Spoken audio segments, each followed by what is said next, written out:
అందరికీ నమస్కారము. ఈ వారము కవిత పేరు కానీ అమ్మకు నీవు ఏమి చేశావు. అమ్మ జాగ్రత్త వలన గర్భములో కులాసుగా పెరగగలిగావు. అమ్మ పాడిన జోలపాటల వలన చల్లగా నిద్రపోగలిగావు. అమ్మ పాలు త్రాగి నీ కండలు పెంచగలిగావు. అమ్మ అనుబంధము వలన మంచి ఆహారములు భోంచేయగలిగావు. కానీ అమ్మకు నీవేమి చేశావు.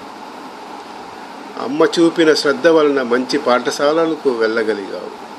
అమ్మ చెప్పిన కథలు విని ఆలోచనలు పెంచగలిగావు. అమ్మ సందేశాల వలన బుద్ధిమంతులు అవ్వగలిగావు.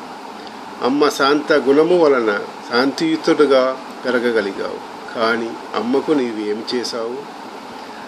అమ్మ కష్టాల వలన గొప్ప విద్యావంతుడు అవ్వగలిగావు.